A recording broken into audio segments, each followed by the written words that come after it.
En el año 2023, el suboficial mayor Robert Johnson, el último miembro con vida de la tripulación del almirante Byrd, rompió décadas de silencio para compartir su versión de la Operation High Jump, según Johnson.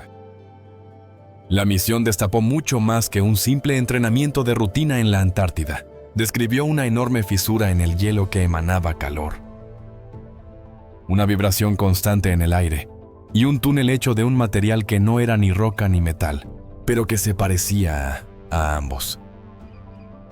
De los que entraron, uno nunca regresó y otro salió completamente cambiado, sin volver a mencionar jamás lo ocurrido. Entonces, ¿qué fue lo que el equipo del almirante Byrd realmente descubrió bajo el hielo? Antes de fallecer, Johnson, el último sobreviviente de las legendarias expediciones del almirante Byrd, decidió compartir los recuerdos que por tanto tiempo guardó sobre aquellos viajes lejanos a través del hielo antártico. Cuando alguna vez le preguntaron si volvería al continente helado, respondió con una sonrisa: ¿Por qué crees que estoy en Florida, donde hace calorcito?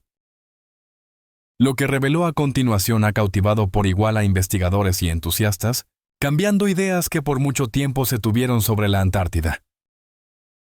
Su relato tocó temas de operaciones clasificadas, encuentros misteriosos y experiencias tan fuera de serie que le tomó casi 8 décadas poder hablar de ellas. El testimonio de Johnson hace más que revivir la historia.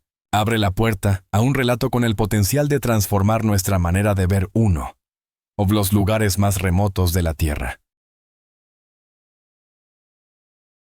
Habían pasado casi 80 años desde la Operation High Jump, pero cuando el suboficial Robert Johnson finalmente se sentó frente a la cámara, el ambiente cambió. Sus manos temblaban un poco. Su voz cargaba con el peso de los años, pero sus palabras salían con una claridad total. Sin guión, sin notas. Solo sus recuerdos, el almirante y yo. Comenzó, no éramos cercanos. Pero en esa última noche, me miró y me dijo: tú estuviste ahí. ¿Sabes lo que vimos? Nunca lo olvides. Y Johnson nunca lo hizo. Se inclinó hacia adelante, entrecerrando los ojos, como si el pasado lo hubiera jalado de vuelta. Había una misión dentro de la misión, explicó. Solo un puñado de nosotros lo sabía. Quizás unas 2 docenas en total. Nos transportaron en grupos pequeños, sin registro oficial, y nos dejaron en coordenadas que no tenían ningún sentido. El equipo aterrizó cerca de lo que parecía ser una simple cresta de hielo, hasta que lo sintieron. Un calor que salía de la superficie y una vibración grave llenaban el aire, como si la mismísima atmósfera estuviera viva. Cargada de energía, les ordenaron investigar. Lo que descubrieron fue sorprendente: una fisura tallada en el hielo, angosta pero hecha a propósito. La nieve a su alrededor se había derretido formando figuras geométricas precisas, y la abertura llevaba a un túnel. Parte de hielo, parte de algo completamente distinto. No era roca y no era metal, recordaba Johnson. Era liso y curvo, casi como si hubiera sido diseñado.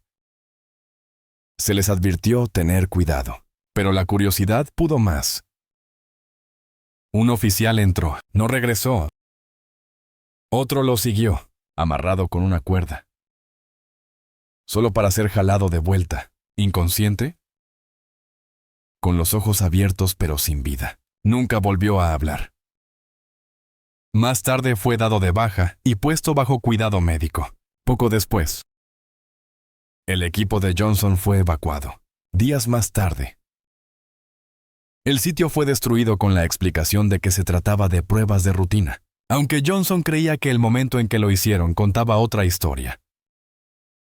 Lo que sea que estuviera ahí, dijo, no estaba destinado a ser encontrado.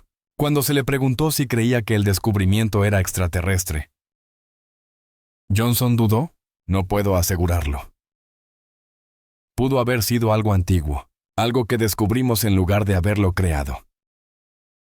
Pero no era natural y no era nuestro. Compartió que el almirante Byrd, antes de que la operación terminara, le confió, alterado e inquieto, que había consecuencias demasiado grandes como para ignorarlas. Las palabras de Byrd resonaban en la memoria de Johnson. Esto cambia todo lo que creemos saber sobre este mundo. Durante décadas, Johnson honró su silencio.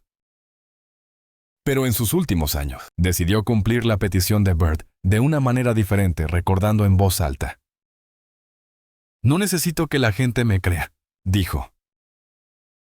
«Pero yo estuve ahí, y otros también. La mayoría de ellos ya no están, pero yo sigo aquí. Y prometí que no lo olvidaría, y nunca lo he hecho».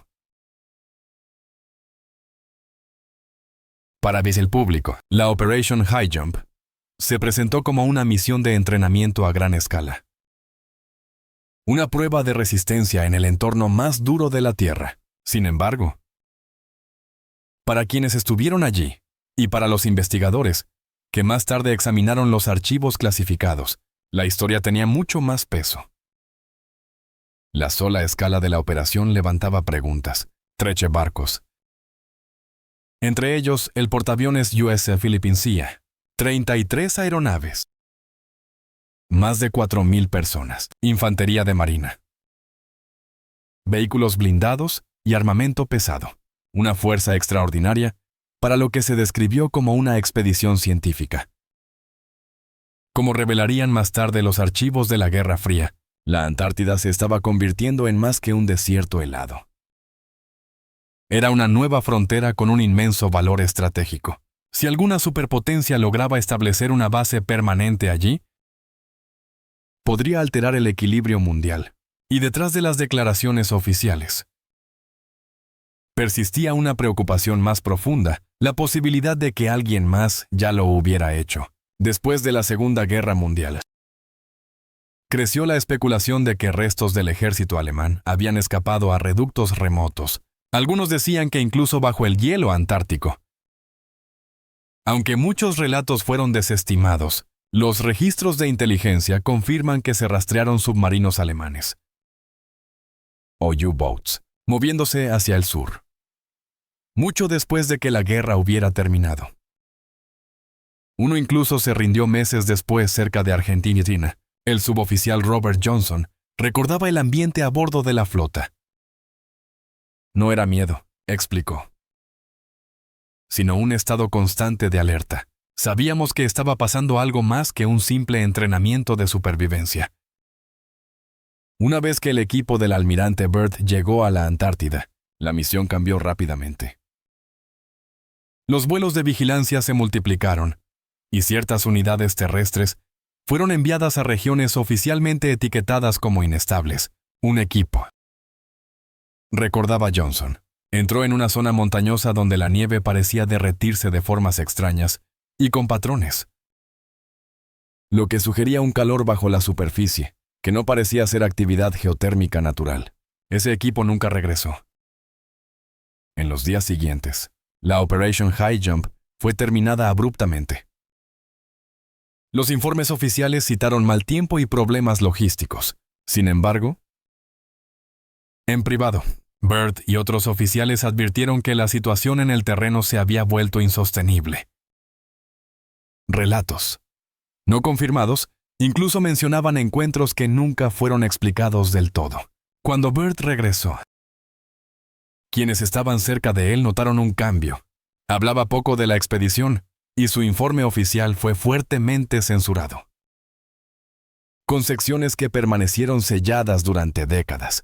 Johnson recordaría más tarde un momento privado a bordo del barco cuando Byrd le confió: «Vimos algo allá afuera que no debíamos ver. Y ahora no podemos volver». Esas palabras se quedaron con Johnson por el resto de su vida. Lo que sea que la Operation High Jump realmente haya descubierto, no se trataba simplemente de entrenamiento, terreno o tácticas. La misión pareció tocar algo más grande. Un encuentro, quizás incluso una advertencia que cambió la forma en que sus participantes veían la Antártida. Para Johnson, una certeza permanecía. El continente estaba lejos de estar vacío. Y lo que se desarrolló allí fue algo que la historia aún no ha reconocido por completo.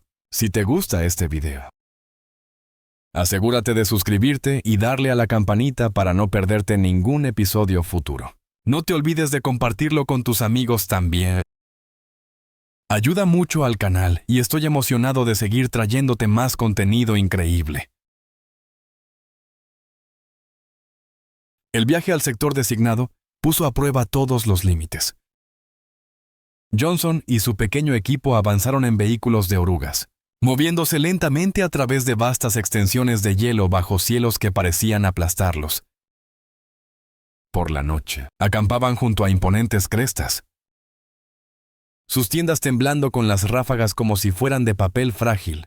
El frío parecía tener vida y a tener vida propia, atravesando capa tras capa, hasta instalarse en lo más profundo de sus huesos.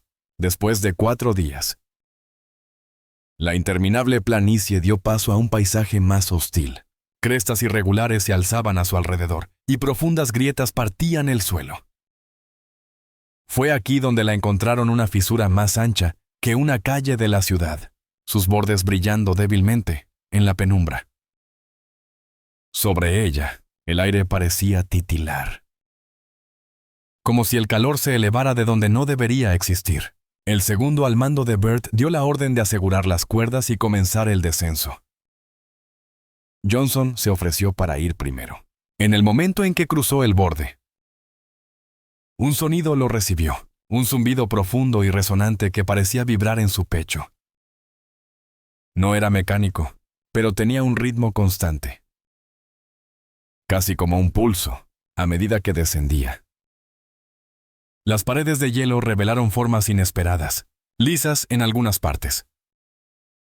Se curvaban como si hubieran sido talladas a propósito. Bolsas de aire cálido le rozaban la cara, trayendo olores desconocidos en la Antártida, terrosos, húmedos, que recordaban a un bosque después de la lluvia.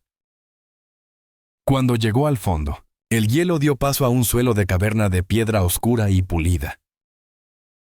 Lo que se desplegaba más allá fue algo que Johnson nunca describió por completo. Más tarde solo diría esto: el espacio no estaba vacío. Había sido moldeado con intención. Las paredes tenían marcas que ninguno del equipo pudo reconocer. No se encontraron señales de vida reciente, pero el lugar se sentía consciente. Silencioso, vasto y vigilante. Bert estudió las paredes en silencio, trazando los grabados con su mano enguantada. Habló en susurros con sus oficiales, demasiado lejos para que Johnson pudiera oír. Poco después llegó la orden: tomen fotografías, hagan bocetos y regresen a la superficie. Su viaje de regreso a la base fue silencioso. Nadie habló de lo que habían visto. Una vez a bordo, Bert dio instrucciones de borrar la fisura de los mapas oficiales, y los informes fueron reescritos antes de ser enviados a Washington. Johnson se dio cuenta entonces de la gravedad de lo que habían descubierto. Era un hallazgo que desafiaba todas las verdades aceptadas sobre la Antártida, algo que no estaba destinado al resto del mundo. Al menos no en ese momento. Cuando la Operation High Jump se dio por terminada abruptamente a principios de 1947, fue como si un telón hubiera caído. No se produjeron documentales oficiales. No hubo discursos presidenciales y, durante más de una década, no hubo misiones comparables a la Antártida. El silencio reemplazó lo que una vez fue una de las expediciones más grandes en la historia naval. El almirante Byrd apareció solo una vez más, durante una conferencia de prensa final en Sudamérica. Los observadores notaron un cambio en su comportamiento. Parecía cansado. Sus palabras más medidas que antes. En ese discurso, ahora famoso entre los investigadores, advirtió sobre un nuevo poder capaz de cruzar de polo a velocidades extraordinarias. Sin embargo, poco después, la entrevista se desvaneció. Las imágenes rara vez se volvieron a ver. Las transcripciones fueron editadas, y la declaración de Byrd cayó en el olvido, reducida a una nota a pie de página menor de la Guerra Fría. Pero las preguntas persistieron. No todos los registros de la Operation High Jump se hicieron públicos. Partes significativas de los registros de la misión, los levantamientos aéreos y las filmaciones de la Marina siguen sin publicarse hasta el día de hoy. Las solicitudes bajo la Ley de Libertad de Información descubrieron referencias a documentos que, según se informó, se perdieron en el traslado, se dañaron en inundaciones de archivos, o bien fueron sellados con una clasificación que no tenía fecha de vencimiento. El suboficial Robert Johnson nunca olvidó los informes que luego desaparecieron, porque los había visto él mismo. Había fotografías, recordó. Tomas aéreas que hicimos en un día despejado, sin nubes, sin tormentas, y sin embargo, había estructuras, patrones geométricos en el hielo. Aberturas, incluso lo que parecían ser puertas enormes. Esas imágenes, sin embargo, desaparecieron del registro oficial. Otros documentos también se esfumaron: registros de vuelo de aviones derribados, informes de incidentes e incluso listas completas de personal. Algunos nombres de miembros de la tripulación fueron borrados, como si nunca hubieran participado en la misión. Desde el abrupto final de la Operation High Jump en 1947 hasta su muerte una década después. El almirante Byrd nunca dirigió otra misión antártica de esa magnitud. Cuando hablaba en público, sus comentarios se centraban en estudios meteorológicos o en la construcción de bases, y cada vez que las preguntas se dirigían a High Jump, cambiaba de tema. El gobierno mantuvo el mismo silencio, desviando la atención hacia otros asuntos. Luego, en 1959, se firmó el Tratado Antártico, declarando al continente una zona para la ciencia pacífica, sin armas, sin actividad militar y sin mencionar lo que había ocurrido antes. Para Johnson, el tratado era más que diplomacia. Querían sellarlo, dijo, intocable. Porque lo que sea que descubrimos, no podían permitir que se encontrara de nuevo. Con los años, Johnson vio cómo la Operation High Jump se desvanecía en la historia. El nombre de Byrd se convirtió en una entrada de libro de texto, y las especulaciones fueron descartadas como rumores. Sin embargo, Johnson cargaba con el peso de lo que sabía, consciente de cuán cuidadosamente se había enterrado la verdad.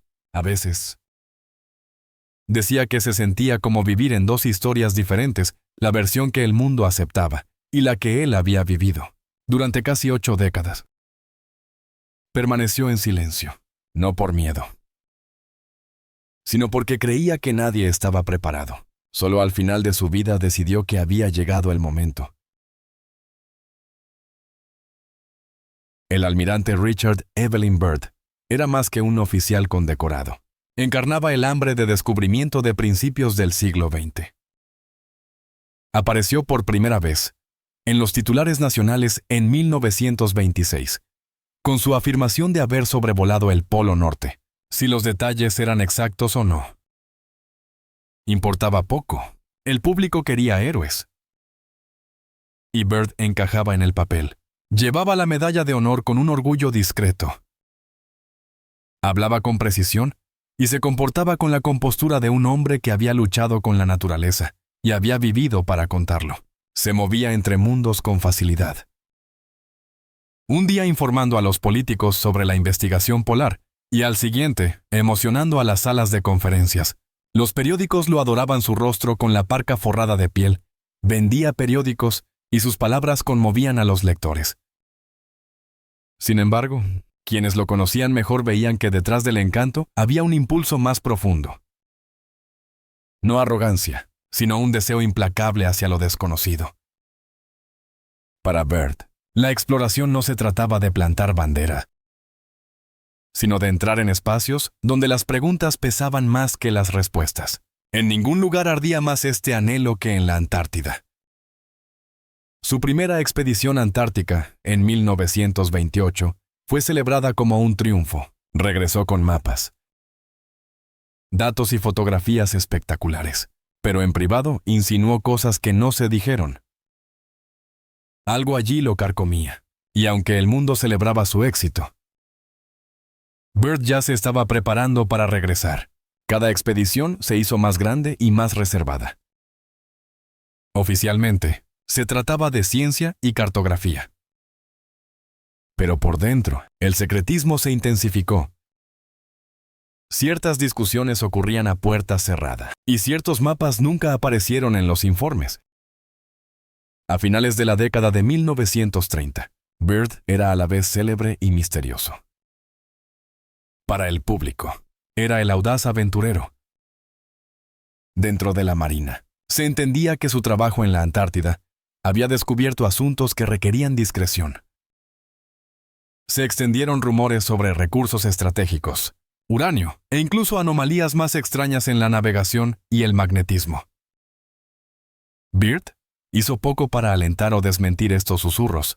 Había llegado a un punto en el que no solo elegía sus misiones, sino también a sus hombres. Las habilidades importaban. Pero la lealtad importaba más. A los periodistas les resultaba más difícil cubrir sus operaciones. Los políticos se encontraban con evasivas corteses. Para el público, seguía siendo el explorador heroico, pero para los más cercanos, las expediciones llevaban sombras. Para 1939.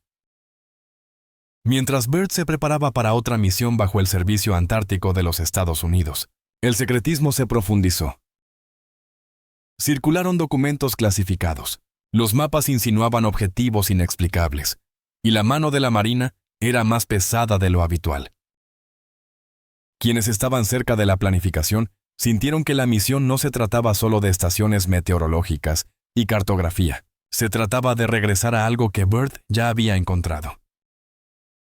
Una presencia o una verdad que lo había atrapado durante más de una década. El reclutamiento comenzó en silencio, sin fanfarrias. Los hombres elegidos no conocían el propósito completo, solo que servían bajo el mando del almirante Byrd.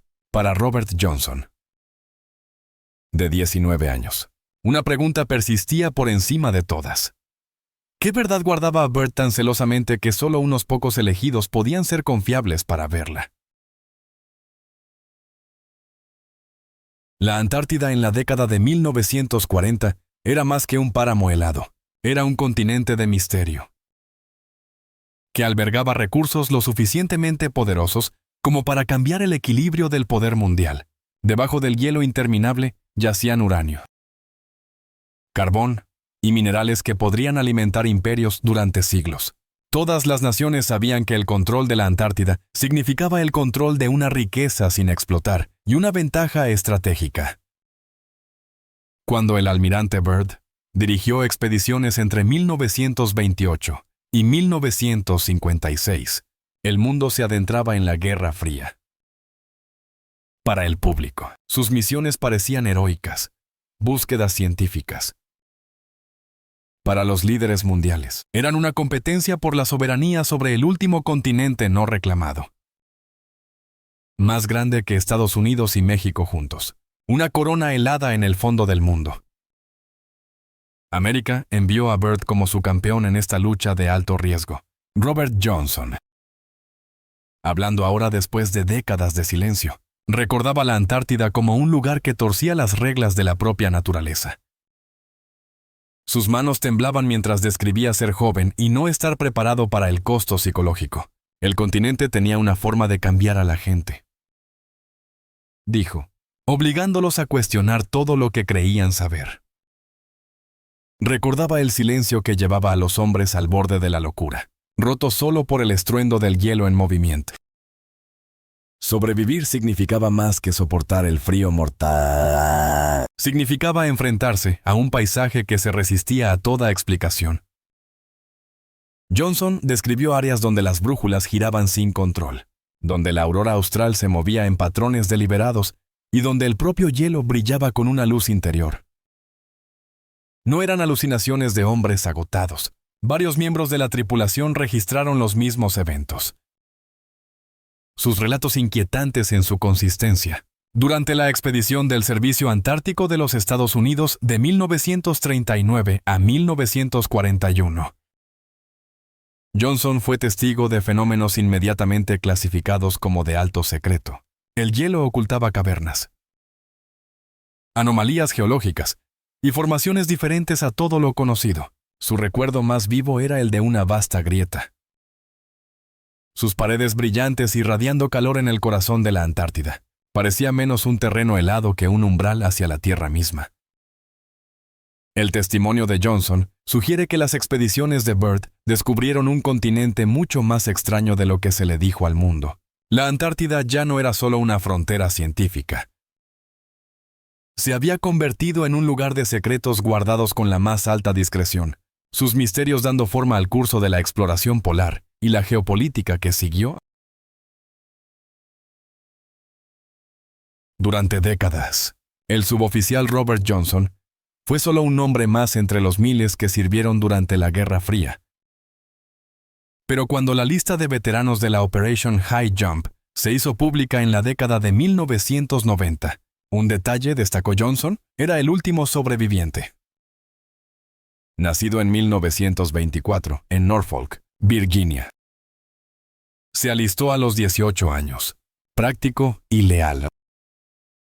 Se le consideraba una persona común y corriente, lo que pudo haber sido exactamente la razón por la que fue elegido. Hombres como él no hacían preguntas. Sin embargo, después de la Operation High Jump, algo cambió. Sirvió otros 20 años, y luego se retiró discretamente, sin memorias. Sin entrevista, sin reuniones. Construyó una vida en la logística y nunca habló de la Antártida, ni a sus amigos. Ni siquiera a su familia, hasta su cumpleaños número 99. Fue entonces cuando finalmente rompió su silencio. No estoy tratando de probar nada, dijo desde su casa en Virginia. Solo estoy tratando de dejar la verdad atrás. La verdad que compartió no fue sensacionalista. Nunca mencionó extraterrestres ni platillos voladores. Pero su testimonio coincidía con fragmentos de archivos desclasificados. Habló del zumbido grave bajo el hielo, de una patrulla que desapareció, y de la noche en que el almirante Byrd entró en la tienda de comunicaciones, pálido y alterado, negándose a registrar una ruta de vuelo que acababa de realizar. Johnson recordó haber sido asignado a un pequeño destacamento de seguridad que custodiaba lo que se describió como una estación meteorológica, pero que claramente era otra cosa. Tenía escaleras en medio de un glaciar. Dijo, reconozco el concreto cuando lo vea. Un oficial intentó fotografiarlo. Le confiscaron la cámara y... días después, fue dado de baja abruptamente sin siquiera empacar sus cosas. Después de la conferencia de prensa final de Byrd, Johnson fue reasignado a Estados Unidos. Enterró los recuerdos, pero estos persistieron. Décadas más tarde, cuando Internet se llenó de rumores y teorías de conspiración, los observó todos. La mayoría los descartó, pero algunos, admitió, algunos se acercaron bastante. Cuando se le preguntó por qué eligió hablar después de tantos años, Johnson se emocionó. Porque la gente merece saber, y porque estoy cansado de cargar con el silencio de otra persona. No me alisté para ser un mentiroso. Su voz, curtida por un siglo de contención, llevaba el peso de las cosas que no se dijeron durante demasiado tiempo. La Operation High Jump se desvaneció de la memoria casi tan pronto como terminó. Los historiadores la mencionaron brevemente. Los documentales la tocaron por encima, pero la verdadera historia fue enterrada bajo décadas de secretismo y nieve. Ahora, el suboficial Robert Johnson es la última voz que queda.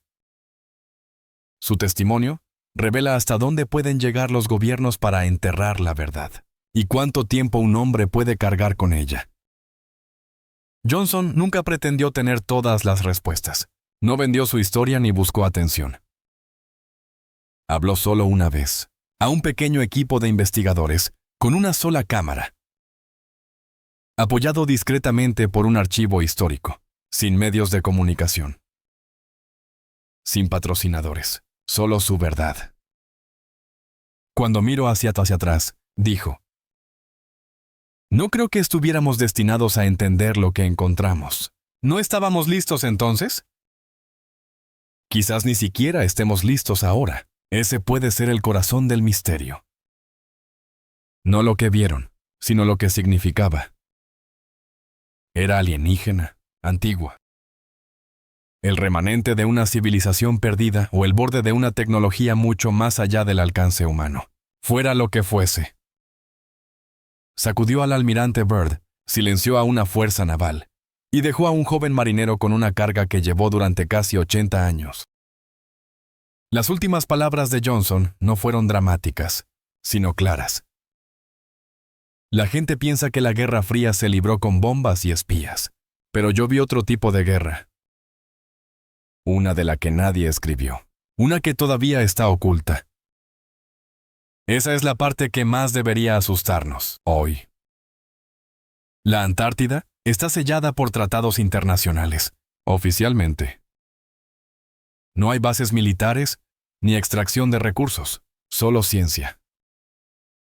Johnson creía lo contrario. No están protegiendo la Tierra.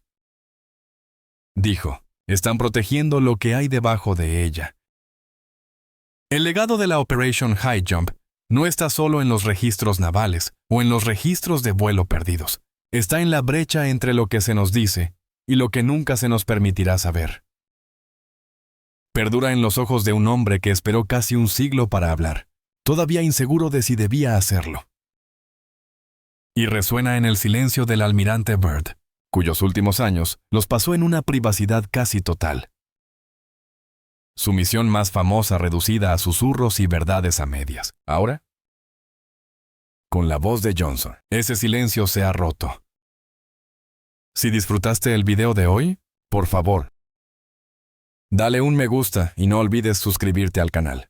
Tu apoyo significa mucho para nosotros. Muchas gracias por vernos. Gracias por estar con nosotros. Deja un comentario, dale me gusta para mostrar tu apoyo y recuerda suscribirte para más videos emocionantes. Nos vemos la próxima vez.